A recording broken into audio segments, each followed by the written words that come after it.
आपण पाहत आहात लोकधारा मराठी न्यूज, आवाज जनतेच्या हक्कासाठी।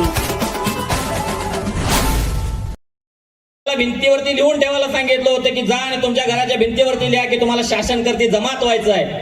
पण आम्ही अजून कुठंच गेलेलो नाही, सत्ता कधीच आम्ही बघितलेली नाही। आमच्यामध्ये नेते झाले, सावंत साहेब काही शायर म्हणतात की आमच्यामध्ये नेते झाले, पण ते असे झाले दिसल ते नेते असले आमच्यातले नेते झाले। त्यामुळे त्यांनी समाजाला एकत्र केलं नाही, संघटन केलं नाही, त्यामुळे सत्ता आम्हाला मिळालेली नाही। आणि मला तुम्हाला एवढंच सांगायचं आहे की 2 वर्षापूर्वी स्थापन झालेला TVK नावाचा तामिळनाडू मधील थलाइप्पा विजय यांचा जो पक्ष आहे, ज्यांना बूथ सुद्धा माहित नव्हतं बूथ मॅनेजमेंट काय आहे, त्या व्यक्तीनं अशा पद्धतीनं प्रचार प्रसार केला।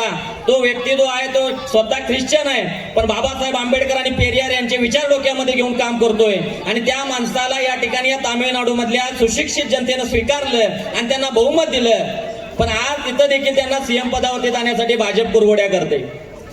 म्हणजे चांगली माणसं यांना चालत नाहीत, चांगल्या माणसांना हे समोर घेत नाहीत आणि जे त्यांना पाहिजे त्या लोकांना घेऊन या ठिकाणी सत्ता स्थापन करलेत। सत्ता स्थापन करत असताना गोरगरीब जनतेचा हाल करायला लागलेत। आणि आता जे प्रकरण चालू आहे आरक्षणाचं उपवर्गीकरण, मला आरक्षणावरती थोडंफार बोलायचं आहे।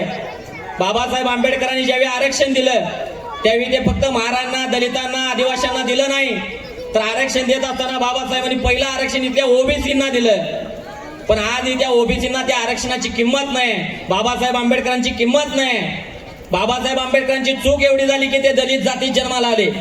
बाबासाहेब आंबेडकर जर इतर जातीत जन्माला आले असते तर सावंत साहेब आज त्यांचे चौकात सोन्याचे पुतळे उभारले असते, बाबासाहेबांच्या नावानं मंदिरं झाली असती। फक्त बाबासाहेबांची चूक झाली की बाबासाहेब दलित जातीत जन्माला आले। पण दलित जातीत जन्माला येत असताना हजारो वर्ष त्यांनी अन्याय अत्याचार सहन केला, पण एवढं करून देखील संविधान लिहित असताना आपल्या समाजाला बाजूला ठेवलं आणि पहिल्यांदा इतर समाजांचा विचार केला। त्या सगळ्यांना माझी कळकळीची विनंती आहे की एकदा बाबासाहेब वाचा, तुम्हाला बाबासाहेब समजतील। आणि बाबासाहेब एकदा कुणाच्या डोक्यात घुसले की त्यांना वाकवायची ताकद कोणामध्ये नाही, या देशात कुठल्याच सत्ताधाऱ्याच्या मध्ये नाही। एवढंच या ठिकाणी बोलतो, बाबासाहेब आंबेडकरांचे विचार आत्मसात करा, बाबासाहेब आंबेडकरांची जयंतीला मन भरून नाचा, पण वर्षभर बाबासाहेब वाचा।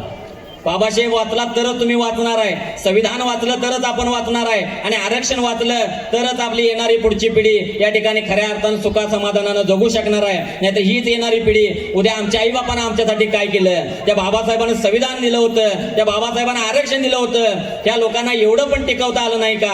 अशा पद्धतीची बोलणी आपल्याला खायला लागू नयेत, यासाठी आम्ही तरी रस्त्यावरती चळवळ म्हणून आहे, पण आम्ही असताना आमच्या सोबत तुम्ही सुद्धा राहा आणि या देशामध्ये संविधान जिवंत राहिलं पाहिजे, आरक्षण जिवंत राहिलं पाहिजे, यासाठी प्रयत्न करा। एवढंच या ठिकाणी जयंतीच्या माध्यमातून सांगतो, सर्वांना शेवटचा जय भीम करतो, इथं थांबतो।